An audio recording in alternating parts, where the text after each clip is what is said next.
Bravo. J'ouvre le second débat de ce Sens Public volontairement décalé de l'actualité du jour. Débat de société consacré à la crise de l'agriculture bio. L'inflation de longue durée change nos habitudes de consommation. Les ventes baissent notamment dans les grandes surfaces. Et les agriculteurs souffrent pour écouler leur production, comme ce céréalier de l'Essonne rencontré par Fabien Recker. La récolte du soja bat son plein dans la ferme de Thomas Lafoisse. Chez ce céréalier bio, pas de pesticides, une machine se charge de séparer les graines des mauvaises herbes. Le soja représente seulement 20% de l'activité de Thomas. La locomotive de son exploitation, c'est le blé. Alors ce blé a été récolté le 20 juillet. Entre le 15 et le 20 juillet, on est sur du blé meunier de très belle qualité. C'est un blé qui a beaucoup de protéines, un beau poids spécifique. Un blé de qualité qui ne trouve pas preneur. Vendu normalement autour de 500 € la tonne, son prix est descendu à 250 € la tonne.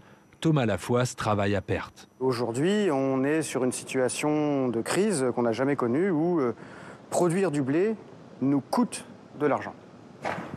On surveille la température du tas pour essayer de la faire descendre le plus bas possible en température. Plus c'est bas, plus longtemps on le conservera. Et au vu du contexte actuel, on s'attend à devoir conserver très longtemps le blé sous le hangar.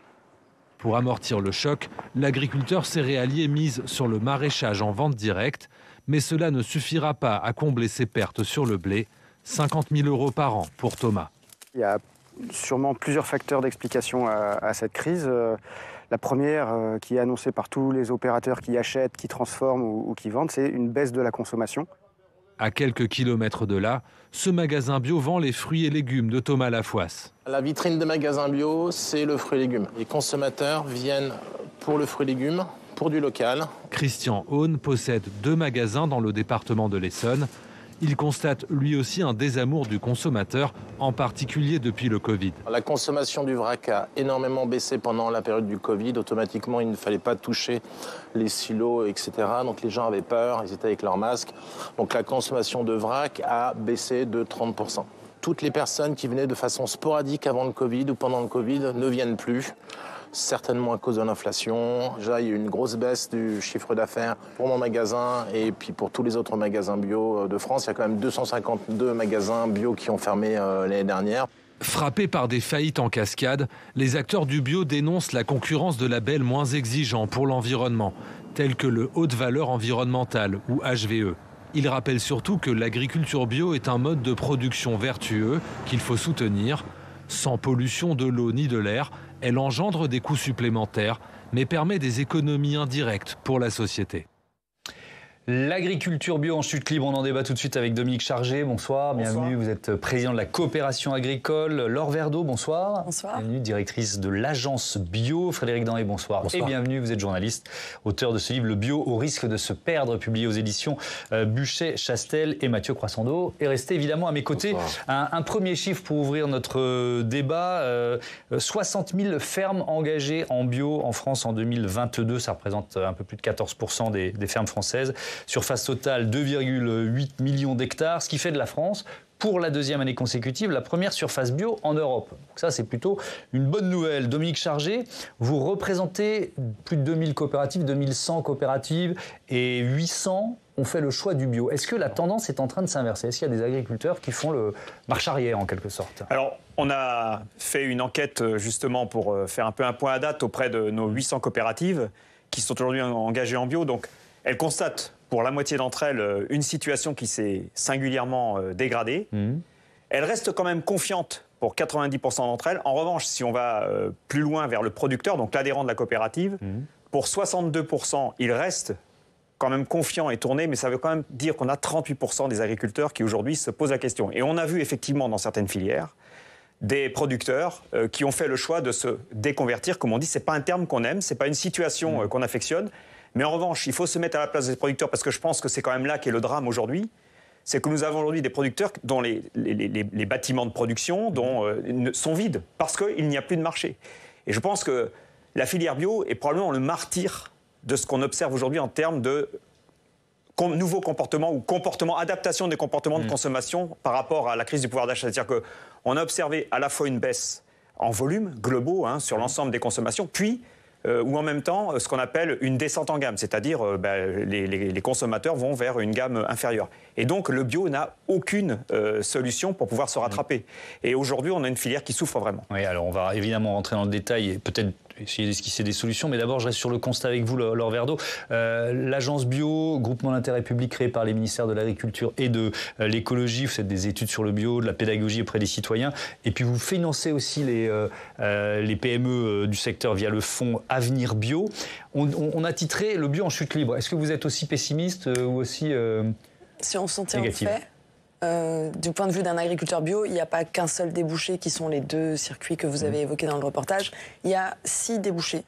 C'est-à-dire qu'il y a 4 circuits de vente pour le bio qu'on consomme à la maison, la consommation de bio-domestique. Il y a la restauration collective, donc les cantines, puis il y a la restauration commerciale.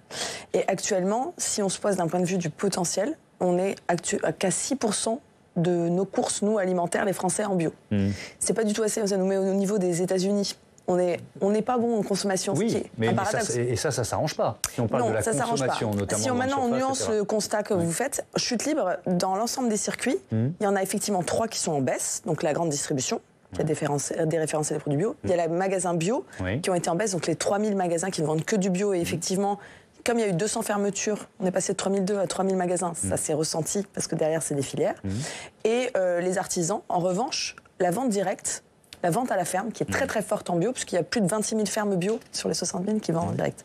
Ça représente 42% à peu près, c'est énorme, c'est dans l'ADN des bio de vente en direct. Là, ça s'est bien maintenu et c'est à 4%. Donc il y a encore des facteurs de stabilité. Et la restauration, on en parlera un peu plus tard. Je vais citer la Fédération nationale de l'agriculture biologique, qui est quand même très alarmiste, communiqué d'il y a quelques semaines. Le gouvernement et tous les acteurs actifs dans le développement de l'agriculture biologique doivent réagir en urgence pour ne pas assister les bras croisés à l'enterrement de la transition agroécologique de la France. Frédéric Danhé, à quel point il y a urgence et peut-être aussi quelle est la part de responsabilité de la filière bio elle-même? Oui, il y en a une. Alors la bio n'est pas plus le martyr, comme vous disiez, d'un changement de comportement, et pas plus le martyr que... Enfin, c'est facile de... je réponds à votre question plutôt, parce que j'ai l'esprit d'escalier dans ma tête, et là je vois les rouages qui sont en train de s'enclencher. Pour répondre à votre question... La part de responsabilité de la filière. La filière, elle a joué d'arrogance, c'est-à-dire que il y a un manichéisme très français qui consiste à dire l'agriculture conventionnelle, c'est pas bon du tout, c'est sale, c'est des pesticides, c'est du cancer. Et face à ça, il n'y a que le bio, chevalier blanc, le camp du bien. Le bio, c'est bien, ça va sauver la planète, ça va sauver les gens, ça va sauver les agriculteurs.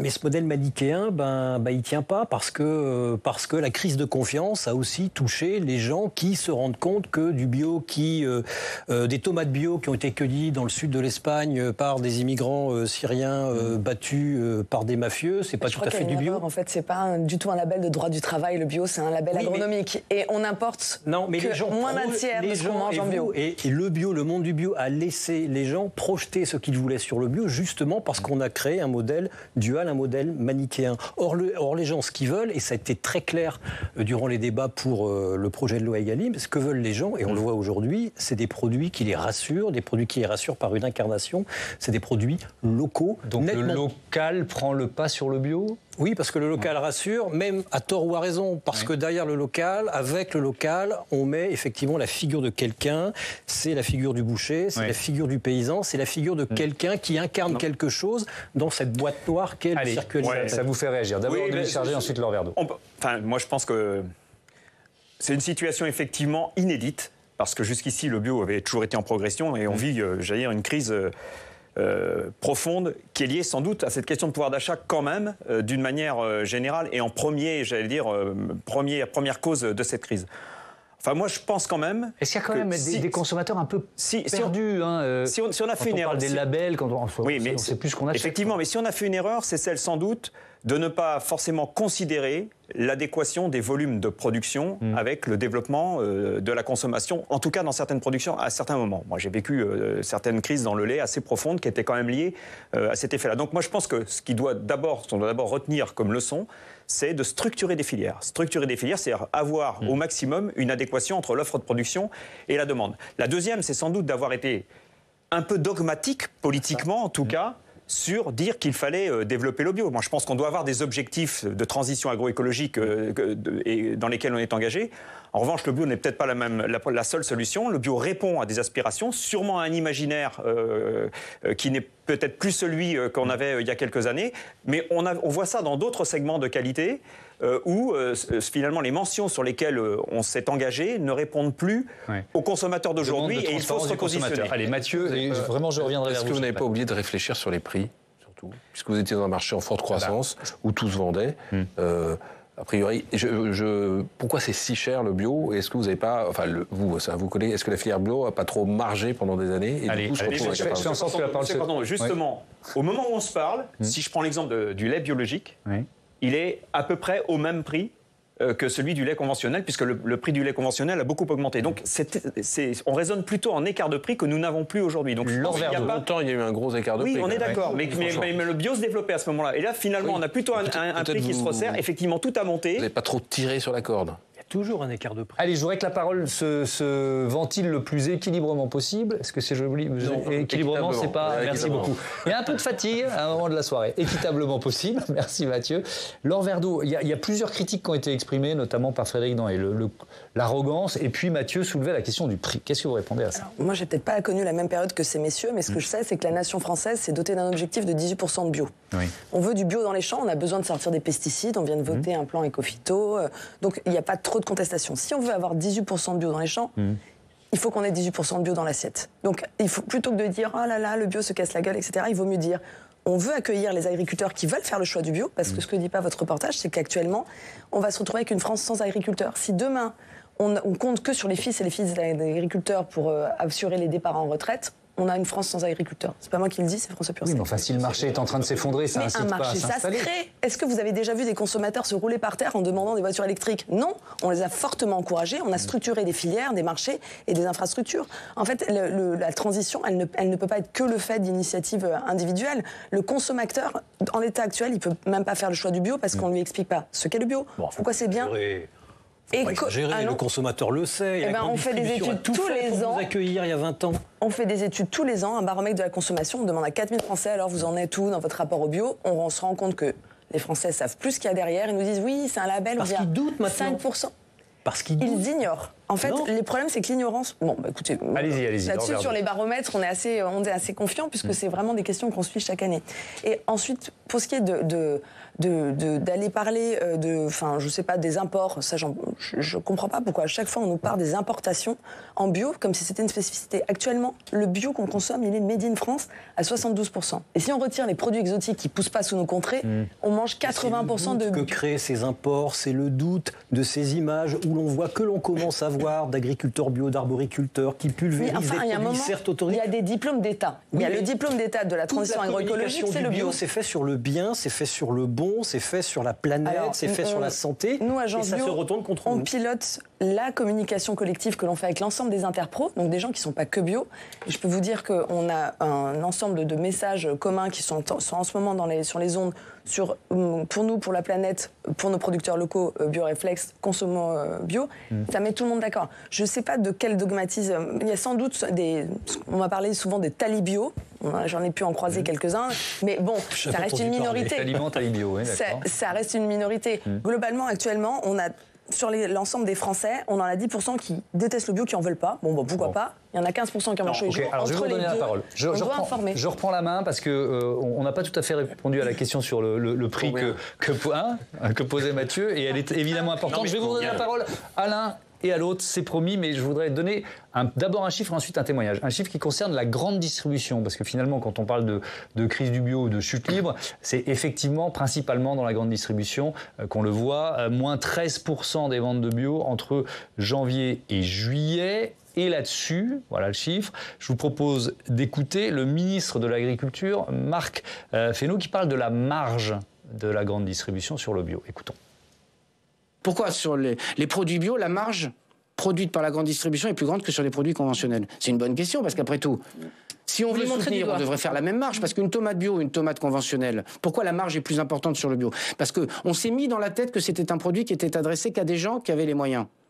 Et donc c'est pas ça qu'il faut faire. Ce qu'il faut dire, c'est à la fois l'intérêt qu'il y a à développer le bio en France. Il y a d'autres modèles, mais le bio est un modèle intéressant. Et le deuxième sujet, c'est d'essayer de stimuler la demande en essayant d'expliquer ce que c'est. bio. Dominique Chargé, sur le prix. Sur les prix, moi j'avais constaté quand même, il y a quelques années, de la décision d'un ministre, un des prédécesseurs de Marc Fesneau justement, qui avait décidé que les tomates bio produites sous serre, avant le mois d'avril ou mai, vous allez me corriger pour la date exacte, ne pouvaient pas être commercialisées en bio en France, alors qu'on pouvait les importer de Belgique ou d'Espagne. Ça explique en partie pourquoi on a des prix qui sont supérieurs. C'est pas le seul. Il y a de toute façon, mécaniquement, un prix qui est supérieur pour avoir un coût de production en agriculture biologique qu'en agriculture conventionnelle. Donc vous avez toujours un positionnement prix qui de toute façon sera supérieur et ensuite, est-ce qu'effectivement la grande distribution marge plus sur le bio que sur les produits Moi, j'ai pas la visibilité. Moi, j'ai pas la visibilité aujourd'hui sur les marges qui sont appliquées par la distribution sur chacune des catégories de produits. Je constate en revanche qu'il y a de gros écarts dans la distribution entre certains produits et d'autres. Moi, j'ai dans les entreprises que je connais des marges qui peuvent aller de 10%, puisqu'ils ne peuvent pas aller en dessous aujourd'hui avec le seuil de revente à perte, jusqu'à 35-40%. Donc il y a effectivement des écarts importants de marge dans la distribution, suivant la valeur des produits et suivant la façon dont ils sont consommés. Frédéric Denré. Enfin, c'était souvent étudié, c'est LCV, Que Choisir, et je ne sais plus quelle autre association de consommateurs qui ont fait des études qui en font tous les ans et qui montrent que la grande distribution marche 2 fois plus sur les fruits et légumes bio que sur les fruits et légumes conventionnels, sous prétexte que, étant bio, étant moins protégés, ils vont pourrir plus vite. Mais c'est tout le problème de la grande distribution. La Ferme France, comme il faut dire aujourd'hui, n'a comme acheteur que 4 centrales d'achat. Et jamais aucun ministre, surtout pas Marc Fesneau, ne vont revenir là-dessus. Enfin, c'est une situation qui est unique. Le monde agricole dépend de 4 centrales d'achat qui font exactement ce qu'elles veulent. On ne va pas faire une émission sur la grande distribution, mais le souci, il est là. Et le souci, comment dirais-je, il est d'autant plus important pour le bio que, corrigez-moi si je me trompe, mais au début du bio, le bio était sorti de sa gangue militante aussi par la grande distribution qui avait voulu viser les parents de jeunes enfants. Donc ils ont accueilli plus de bio dans leur rayon, je fais court. En laissant aux agriculteurs le soin de former leur prix. Et aujourd'hui, ça se retourne. Sans prendre la défense de la grande distribution, parce que ça ne va pas être mon rôle, c'est pas trop mon intention. En revanche, on n'a pas que 4 clients, on a 4 clients dans la grande distribution qui représentent 50 et 60% de la consommation. On a aussi la restauration collective, la restauration commerciale, comme ça a été dit, et dans la restauration collective, il y a la restauration publique. Ça du tout la part du bio dans la restauration. Il y a la restauration collective, il y a la restauration publique qui n'a pas pris ses responsabilités. Dans les lois Egalim qui ont été votées donc en 2018, il y avait comme intention, comme action, le fait que la restauration publique devait avoir 50% de produits sous signe de qualité dans son approvisionnement, dont 20%. C'est pas 20%, c'est 20% de bio. Ça n'est pas appliqué aujourd'hui. On en est très loin. On en est encore très loin. Mais pour plusieurs raisons. La première, c'est qu'on avait d'abord du mal à approvisionner. Mais ils ne remplissent pas cette condition. Mais pour une raison très simple, que je vais quand même ajouter, c'est qu'il faut quand même le financer et que les collectivités territoriales en particulier doivent prendre sur des budgets de collectivités qui ne sont pas toujours là et qu'il faudrait augmenter les impôts pour le faire. Est-ce qu'il n'y a pas aussi un choix politique? On a positionné ce marché à destination des Français les plus riches, qui ont à la fois les moyens et le temps. C'est l'impression qu'on a énormément alors, l'INRAE le prouve, entre une famille qui mange très bio et une famille qui mange quasiment pas bio, à pouvoir d'achat égal, il y a 12 points d'écart entre leurs budgets respectifs. Pourquoi? Parce qu'à pouvoir d'achat égal, l'éducation est clé. Donc en fait, quand vous consommez plus de bio, vous consommez pas forcément pareil, vous n'allez pas acheter au même endroit, donc vous n'avez pas le même mix. Donc ça, ce n'est pas vrai. C'est le critère du prix, d'ailleurs, il n'y a pas un prix du bio, il y a des prix du bio. Et je vous disais que le circuit court était en croissance. C'est notamment là où les prix sont les plus compétitifs. Mon président, il vous vend des pommes de terre dignes d'un triple étoilé au Michelin à 1,30 € le kilo.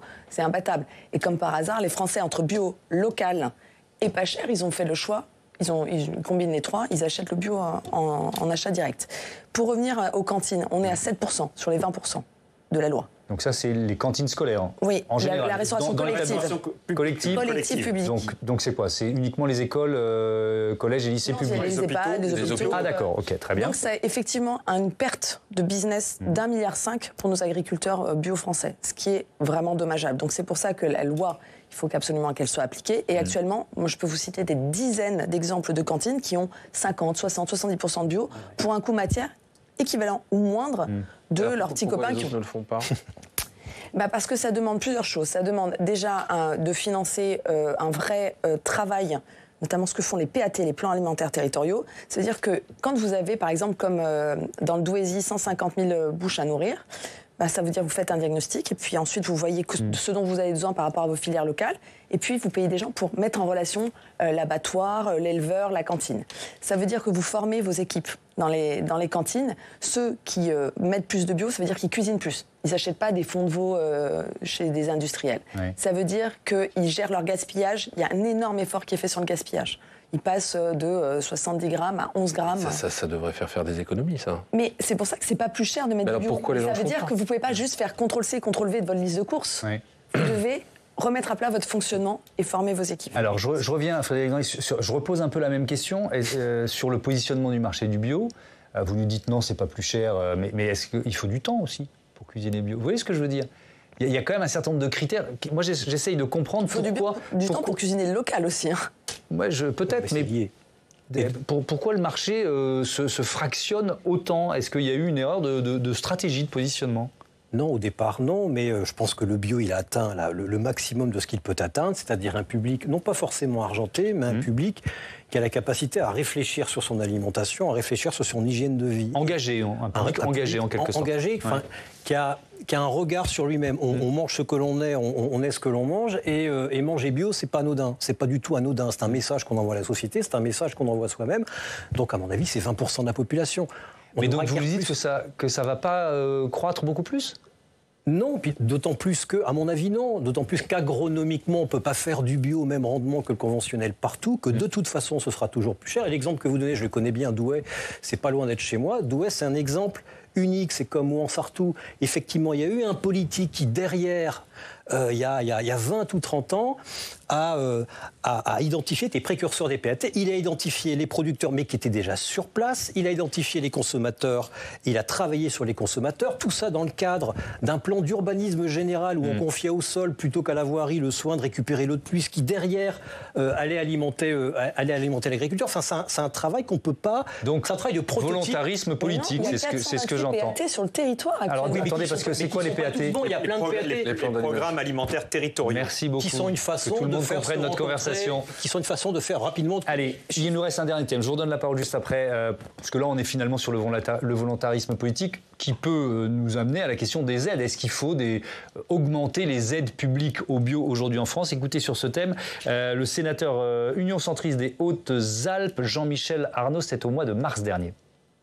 Le plan national stratégique dans le cadre de la PAC supprime l'aide aux agriculteurs bio. L'agence bio est sous-financée et les dispositifs de soutien sont très insuffisants. Depuis quelques décennies, les pouvoirs publics promettaient un soutien massif aux pratiques vertueuses, une souveraineté alimentaire accrue et de meilleurs débouchés pour nos agriculteurs. Quelle est la situation réelle aujourd'hui? Les modes de production sobres en énergie et respectueux de la biodiversité sont peu reconnus. Le contexte économique ne conforte en aucun cas les conditions de travail de ceux qui nous nourrissent. Hausse insupportable des coûts de production, freinage des exportations, signature de traités de libre-échange comme le Mercosur, souvent synonyme de concurrence déloyale. Le marché bio est en situation de surproduction, avec une demande toujours plus morose au regard de l'inflation actuelle. Laure Verdeau, est-ce que la solution passe par des subventions, des aides publiques? Alors, pour faire passer cette crise qui est peut-être temporaire du bio? Oui, le but, c'est qu'on maintienne notre patrimoine de 60 000 fermes, qui est notre trésor national, ça fait partie des biens communs. En revanche, quand la personne parle de surproduction, on a eu des situations où il y avait trop de lait en France. C'est pas un problème. On a modelé une consommation qui fait qu'on mange et on boit beaucoup de lait en France, parce qu'on a éduqué les Français. On a écouté tous les soirs des messages, les produits laitiers, des sensations pures, ou les produits laitiers pour la vie. Bon, bah voilà. Bon, bah, il faudrait un même réflexe pavlovien sur les produits bio sont vos amis pour la vie, parce que c'est grâce à ça, c'est grâce à des moyens considérables, à des heures de grande écoute. Pour faire ça? Pas encore. On espère que cette fois-ci, cette année, ça sera la première année d'une campagne d'ampleur pour justement modeler la consommation bio, parce qu'on est à 6% de bio. Les Danois, ils sont à 13% de bio. Si demain, on était comme les Danois ou les Suédois ou les Autrichiens, on n'aurait plus de problème de filière bio. Donc je trouve que c'est bien peu d'estime pour nos citoyens. On est champion de la production européenne de bio, on peut devenir champion de la consommation européenne de bio. Mais ça nous apportera quoi d'être champion de la consommation de bio? Enfin, si c'est pour avoir des champs bio comme au Danemark, qui sont exactement conformes aux champs conventionnels. Vous sous-estimez la bio française. Il est labouré en permanence, où il n'y a pas de biodiversité, il n'y a pas un arbre. Mais montrez-les-moi, j'en ai jamais vu depuis. Ce genre de... Il y en a même en France, dans le Cambrésis, près de chez moi, des champs de patates. Dominique Chargé, votre avis sur les subventions, les aides? Non, Non, mais je pense qu'effectivement, il faut continuer de soutenir l'agriculture biologique parce que le développement ne peut se faire qu'avec de l'accompagnement public. En revanche, il faut que ce soit adapté à ce qu'on ait une adéquation entre l'offre de production et la demande. C'est-à-dire que je pense qu'on a aussi sans doute un peu commis l'erreur d'avoir un développement et d'avoir supporté des conversions d'agriculteurs conventionnels en agriculture biologique sans avoir forcément maîtrisé le développement des marchés derrière qui n'étaient pas toujours au rendez-vous. Jusqu'ici, ça s'est bien passé, on a géré les crises, mais c'est aussi la première fois depuis 40 ans qu'on a une crise de pouvoir d'achat aussi forte. C'est avec l'inflation qu'on a connue. Donc ça, on est aussi devant quelque chose d'inédit. Moi, je pense qu'il faut d'abord travailler à un rééquilibrage de l'offre par rapport à la demande.